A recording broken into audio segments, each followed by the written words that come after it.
മേധയുടെ പുതിയ ക്ലാസ്സിലേക്ക് എല്ലാവർക്കും സ്വാഗതം. ഇന്ന് നോക്കാൻ പോകുന്നത് 1077/26 ക്വസ്റ്റ്യൻസും അതിന്റെ റിലേറ്റഡ് ഫാക്ട്സുമാണ്. ഫസ്റ്റ് ക്വസ്റ്റ്യൻ, ദ ഗോർഹാൻ committee report relates to. Answer option C, NCUI.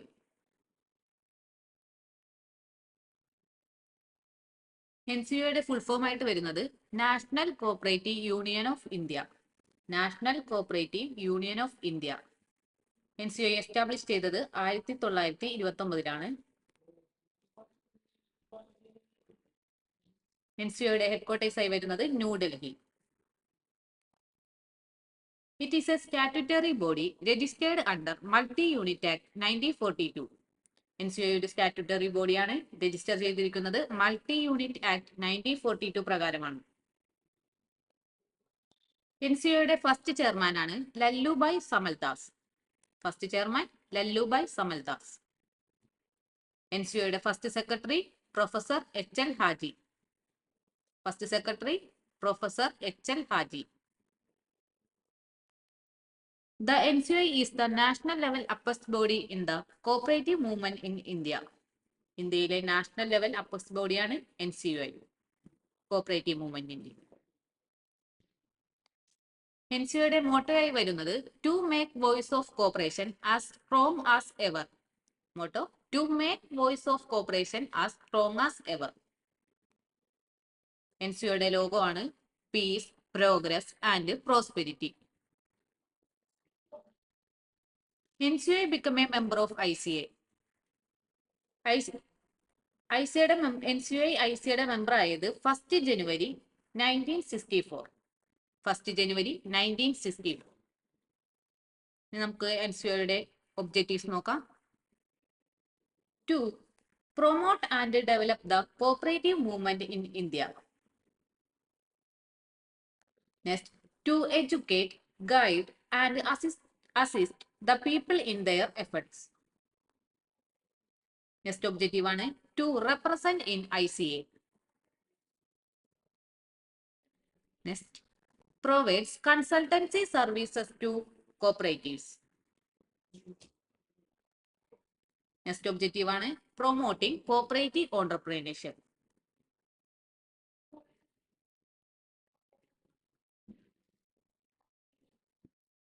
NCUI maintain ചെയ്യുന്ന പ്രധാനപ്പെട്ട ഫണ്ട്സ് ആണ് cooperative education fund, national cooperative training fund, corpus fund. Corpus fund use ചെയ്യുന്നത് കോഓപ്പറേറ്റീവ് ട്രെയിനിങ്ങിന് വേണ്ടിയാണ്. 3 ഫണ്ടാണ് മെയിൻ ആയിട്ടുള്ളത്: cooperative education fund, national cooperative training fund, corpus fund. NCUI consists of general body, governing council, executive committee. NCUIയുടെ important ആയിട്ടുള്ള publications ആണ് the cooperator. The cooperator ഒരു monthly publication ആണ്. നെക്സ്റ്റ് പബ്ലിക്കേഷൻ ആണ് ഇന്ത്യൻ കോപ്പറേറ്റീവ് റിവ്യൂ. അതൊരു quarterly publication ആണ്. Indian cooperative review quarterly publication ആണ്.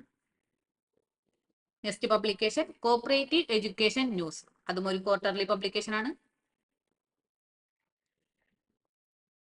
Next ക്വസ്റ്റ്യനിലോട്ട് പോകാം. The election fees to be remitted by State Cooperative Union for the election of Managing Committee of Union shall be. ഇവിടെ question ആയി ചോദിച്ചിരിക്കുന്നത് SCUവിന്റെ managing കമ്മിറ്റിയുടെ election ഫീ എത്ര അടക്കണമെന്നാണ്. ഇതിന്റെ ആൻസർ ആയി വരുന്നത് ഓപ്ഷൻ ബി, ₹7,500. ഇനി നമുക്ക് അതിനെ കുറിച്ച് നോക്കാം. ഇത് പറയുന്നത് KCS ആക്ട് ആൻഡ് റൂൾസിൽ റൂള് 35E ഇത് പറയുന്നത് procedure for payment of fee. Every cooperative society or cooperative union shall pay fee for election to government. Election fee ഗവൺമെന്റിലോട്ടാണ് അടക്കേണ്ടത്, എല്ലാ കോഓപ്പറേറ്റീവ് സൊസൈറ്റിയും കോഓപ്പറേറ്റീവ് യൂണിയനും. അപ്പെക്സ് സൊസൈറ്റിയും സ്റ്റേറ്റ് കോഓപ്പറേറ്റീവ് യൂണിയനും അടയ്ക്കേണ്ടത് 7500. സെൻട്രലും ഫെഡറൽ സൊസൈറ്റിയും അടയ്ക്കേണ്ടത് 4500. ക്രെഡിറ്റ് സൊസൈറ്റീസും ഹൗസിംഗ് സൊസൈറ്റീസും ഇലക്ഷൻ ഫീ ആയി അടയ്ക്കേണ്ടത് 3000. ക്രെഡിറ്റ് സൊസൈറ്റിയും ഹൗസിംഗ് സൊസൈറ്റിയും 3000. അതർ സൊസൈറ്റിയും സർക്കിൾ കോഓപ്പറേറ്റീവ് യൂണിയനും ഇലക്ഷൻ ഫീ ആയി അടയ്ക്കേണ്ടത് 1500.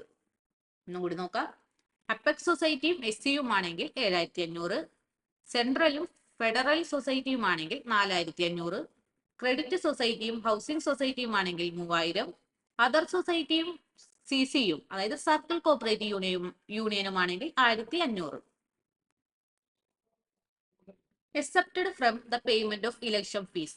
ഇലക്ഷൻ ഫീ അടക്കേണ്ടവരെ നമുക്ക് നോക്കാം. First, all primary cooperative societies which all or majority of the members are belonging to scheduled caste or scheduled tribe. Scheduled കാസ്റ്റിനും ഷെഡ്യൂൾഡ് ട്രൈബിനും കൂടുതലായിട്ടും അവരാണ് മെമ്പേഴ്സ് എങ്കിൽ അവിടെ അടക്കേണ്ട. പിന്നെ society organised for the welfare of physically disabled person. Physically disabled പേഴ്സണിന് വേണ്ടി ഓർഗനൈസ് ചെയ്ത സൊസൈറ്റീസ് ആണെങ്കിൽ അവർക്കും ഇലക്ഷൻ ഫീ അടക്കണ്ട. ഓൾ സ്കൂൾ സൊസൈറ്റീസ് ഇവർക്കും ഇലക്ഷൻ ഫീ അടക്കണ്ട. Any society for the first election ആണെങ്കിലും ഇലക്ഷൻ ഫീ അടയ്ക്കണ്ട. നെക്സ്റ്റ് ക്വസ്റ്റ്യൻ നോക്കാം. Question number 3. National cooperative consumer federation was established in. Answer option A October 1965.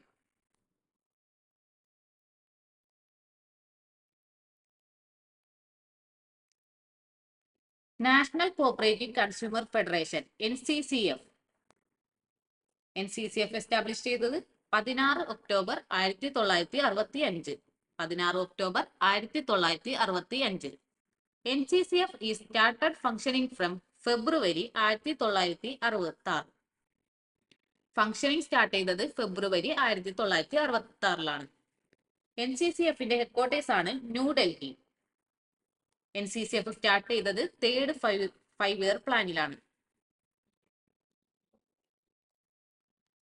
Centrally sponsored scheme was sponsored by NCCF. NCCF ആണ് centrally sponsored scheme sponsor ചെയ്തിരിക്കുന്നത്. ഇതിന്റെ വർഷം 1962.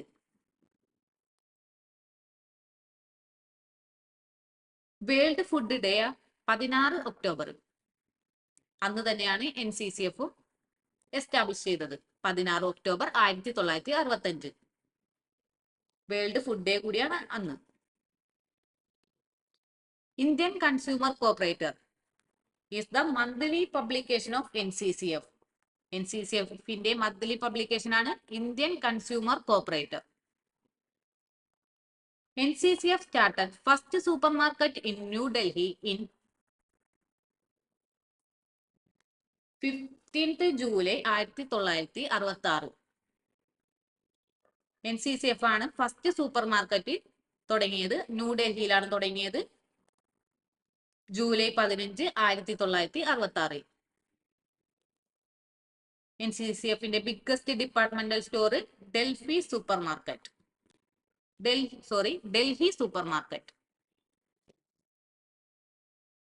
NCCFന്റെ biggest departmental store Delhi supermarket. Open market sales scheme related to NCCF. NCCFുമായി ബന്ധപ്പെട്ടതാണ് open market sales scheme. NCCF has industrial complex in New Delhi. NCCFന്റെ industrial complex ന്യൂഡൽഹിയിലാണ്. Rural consumer scheme or lead and link scheme by NCCF. NCCFുമായി ബന്ധപ്പെട്ടതാണ് rural consumer scheme or lead and link scheme. ഇതിന്റെ വർഷം 1976. ഇനി NCCFന്റെ ഇമ്പോർട്ടന്റ് ആയിട്ടുള്ള സ്കീംസ് നോക്കാം. Price support scheme, Agricoop, crop insurance, M-Kisan. ഇതൊക്കെയാണ് ഇമ്പോർട്ടന്റ് ആയിട്ടുള്ള schemes. NCCF has DAL processing unit at Bhiwani. NCCF has DAL processing unit at Bhiwani. NCCF is the spokesman of the consumer cooperative movement in the country. NCCF അറിയപ്പെടുന്നത് കൺട്രിയിലെ spokesman of the consumer cooperative movement എന്നാണ്. Next question നോക്കാം. Which one of the following is not related to management information system? Management information സിസ്റ്റമായിട്ട് ബന്ധമില്ലാത്തത് ഏതാണെന്നാണ് ചോദിച്ചിരിക്കുന്നത്. Answer option D, top level decision making.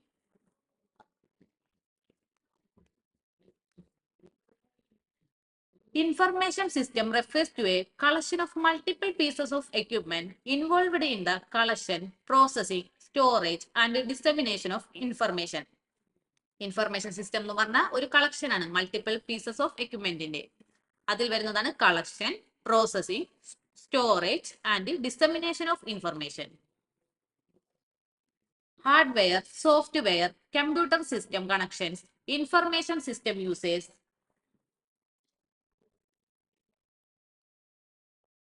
system housing are all part of information system. ഇതൊക്കെയാണ് information സിസ്റ്റത്തിന്റെ parts ആയിട്ട് വരുന്നത്. ഏതൊക്കെയാണ്? Hardware, software, computer system connections, information system usage, system housings. Important ആയിട്ടുള്ള ഇൻഫർമേഷൻ സിസ്റ്റത്തിന്റെ ടൈപ്സ് നോക്കാം. Transaction processing system, office automation system, knowledge based system, management information system, decision support system, executive information system. ഇത്രയുമാണ് types ആയിട്ട് വരുന്നത്. Transaction processing system, office automation system, knowledge based system, management information system, decision support system, executive information system. According to David and Olson, management information system is an integrated user mission system. Integrated user mission system ആണെന്ന് പറയുന്നത് David Olsen ആണ്.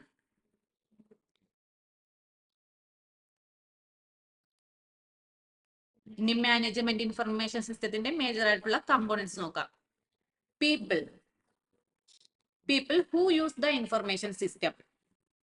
ആരാണോ information system use ചെയ്യുന്നത് അവരാണ് people. Data, the data that information system record ചെയ്യുന്നതാണ് data. Business procedures put in place how to record, store and analyze data. Data എങ്ങനെ store ചെയ്യണം, record ചെയ്യണം, അതൊക്കെയാണ് ബിസിനസ് പ്രൊസീജിയേഴ്സിൽ വരുന്നത്. നെക്സ്റ്റ് കമ്പോണന്റ് ആണ് hardware.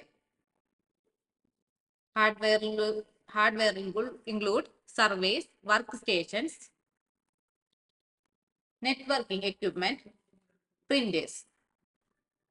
Software, these are programs used to handle the data.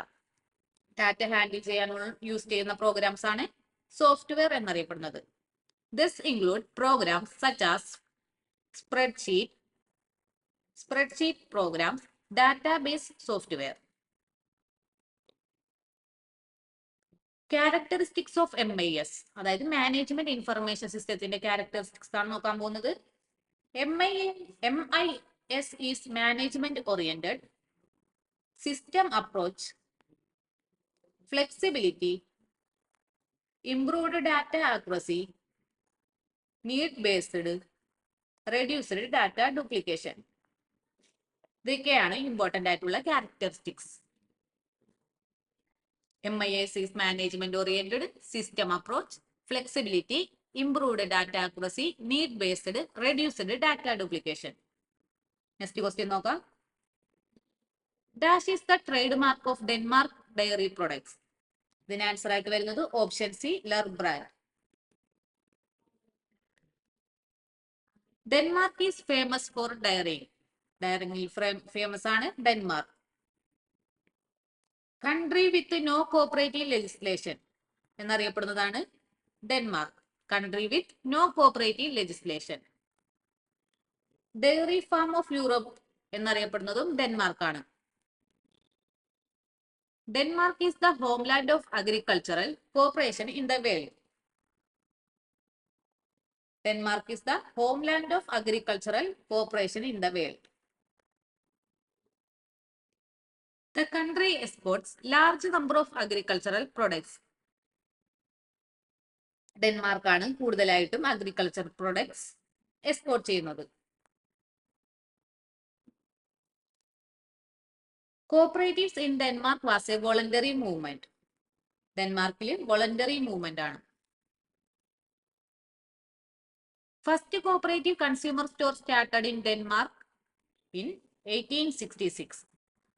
First cooperative consumer store start ചെയ്തത് 1866 cooperative movement started in Denmark in the year 1882. 1882 ഡെൻമാർക്കിൽ cooperative movement start ചെയ്തത്.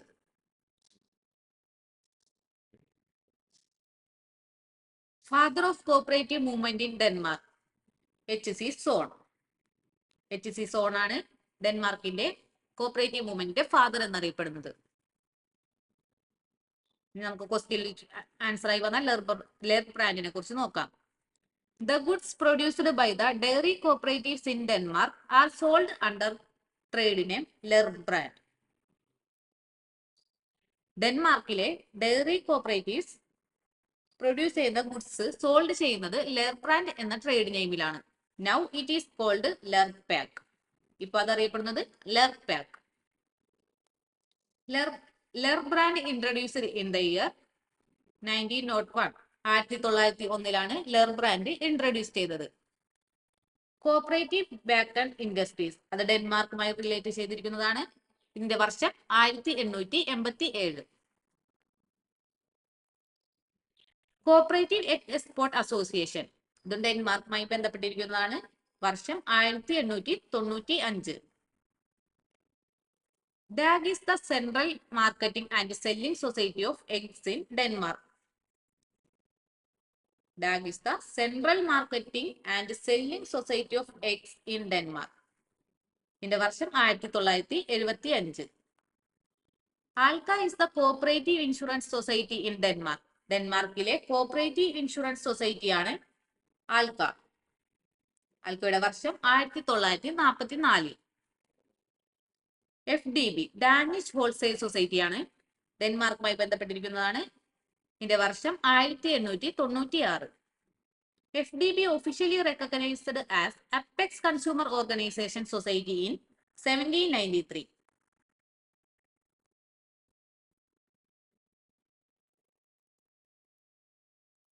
ഇത്രയുമാണ് ഇന്ന് നോക്കുന്നത്. ഇന്നത്തെ ക്ലാസ് കഴിഞ്ഞു. Thank you.